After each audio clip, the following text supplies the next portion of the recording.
आदरणीय सुरूपसिंग नाईक साहेब यांच्या अंत्ययात्रेसाठी प्रचंड जनमहासागर, शासकीय इतमामात अंत्यसंस्कार, प्रशासकीय अधिकाऱ्यांनी वाहिली श्रद्धांजली। नवापूर शहरासह तालुका बंद ठेवत नाईक साहेबांना आदरांजली। नंदुरबार जिल्ह्याचे भाग्यविधाते, 9 वेळा आमदार, खासदार, मंत्रीपद भूषवणारे आपले नाईक साहेबांना अखेरचा निरोप देताना नातेवाईक, मित्रमंडळी, चाहते, राजकीय सामाजिक क्षेत्रातील मान्यवरांच्या डोळ्यात अश्रू तरळत असल्याचं पाहताना माजी मंत्री आदरणीय सुरूपसिंग नाईक यांनी आपल्या हयातीत जवळची माणसं कमावलेली होती, असे अंत्यसंस्कार प्रसंगी झालेल्या प्रचंड गर्दीतून समजतंय। आज सकाळी सुकवेल इथं शेतात शासकीय इतमामात अंत्यसंस्कार करण्यात आले होते। यावेळी पोलीस अंमलदार यांनी आकाशात 3 राऊंड फायर करत बिगुल वाजवून गार्ड ऑफ ऑनर दिलं। यावेळी तहसीलदार व पोलीस प्रशासनानं नाईक साहेबांना पुष्पहार अर्पण करत अभिवादन केलं। नंदुरबार जिल्ह्याचे भाग्यविधाते, कैलासवासी आदरणीय सुरूपसिंग नाईक साहेबांना श्रद्धांजली वाहण्यासाठी अहिल्यानगर, संगमनेर, जळगाव, धुळे, नंदुरबार जिल्ह्यातील आजूबाजू मंत्री महोदय, राजकीय, सामाजिक, उद्योग, धार्मिक, वैचारिक आदी क्षेत्रातील मान्यवरांनी मोठ्या प्रमाणात श्रद्धांजली वाहिली। नगराध्यक्ष पदाचे उमेदवार, नगरसेवक, जिल्हा परिषद, पंचायत समिती, सरपंच, सेवानिवृत्त कर्मचारी, शासकीय ठेकेदार, खासगी ठेकेदार, प्रोटोकॉलनुसार हजर असलेले विविध विभागाचे अधिकारी, कर्मचारी यांच्यासह कैलासवासी सुरूपसिंग नाईक साहेबांना नवापूर तालुक्यातील नागरिकांना श्रद्धांजली वाहिली। या प्रसंगी अनेक राजकीय क्षेत्रातील मान्यवरांनी पुष्पचक्र अर्पण करत कैलासवासी आदरणीय सुरूपसिंग नाईक साहेबांना श्रद्धांजली वाहिली। यावेळी ज्येष्ठ नेते तथा उद्योजक विपिनभाई चोखावाला यांनी आपल्या जिवलग मित्रांच्या अंतिम यात्रेप्रसंगी अश्रू अनावर होतानाचा तो क्षण काळजाला हेलावून जातो।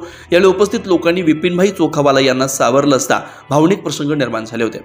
या दुःखदायक परिस्थितीत ईश्वर नाईक परिवाराला सावरण्याची शक्ती देवो, हीच प्रार्थना।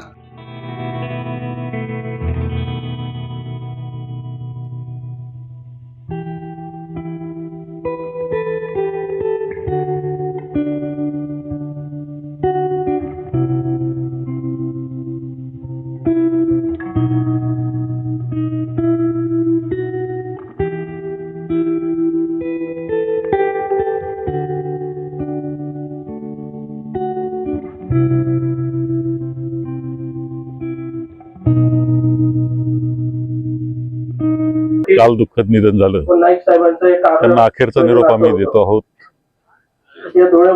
महाराष्ट्राच्या राजकीय, सामाजिक जीवनातलं एक महत्वाचं व्यक्तिमत्व, देशाच्या पातळीवर गांधी घराण्याशी एक कौटुंबिक जिव्हाळ्याचं नातं जपणारा नेता, आमच्या या आदिवासी भागाचा विकास साधणारा, सर्वसामान्यांचे दुःख दूर करणारा नेता, मंत्रिमंडळातला शांत, संयमी परंतु कृतिशील व्यक्तिमत्व म्हणून त्यांची ओळख महाराष्ट्राला आणि देशाला आहे।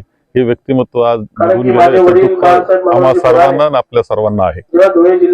सुरूपसिंग दादा आमच्यामध्ये राहिले नाही, ते माझे नेते होते। राजकारणामध्ये माझ्या पदार्पण त्यांच्या हस्ते झाला, त्यांनी मला आमदार बनवलं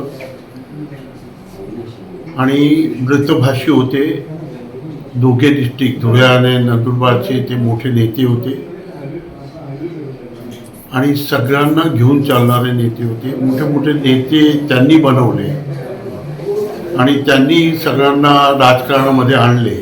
असे दत्तूअण्णा असो, रामराव दादा असो, असे मोठे मोठे नेते त्यांनी निर्माण केले आणि त्याच्यामधून मी एक सामान्य नगराध्यक्षला आमदार बनवण्याचं स्वप्न त्यांनी मला दिलं आणि मला त्यांनी आमदार बनवलं। पुढच्या सर्व जीवन आमच्याबरोबर त्यांनी व्यतीत केलं।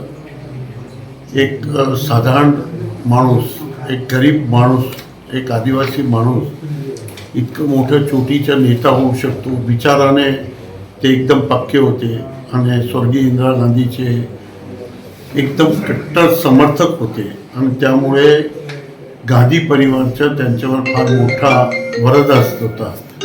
असे नेता आमच्यामध्ये राहिले नाही आणि महाराष्ट्रामध्ये आदिवासीचे नेता म्हणून कितीतरी वर्ष त्यांनी काम केलं, त्या आमच्यामध्ये नाही आहे। आम्हाला सर्वांना दुःख आहे। त्या पूर्ण शोकातून पूर्ण परिवाराला मी श्रद्धांजली अर्पण करतो आणि त्यांच्या जीवनामध्ये ईश्वर त्यांना एक चांगलं जीवन दिलं आणि आज आमच्यामध्ये नाही राहिले, त्याचं आम्हाला दुःख आहे।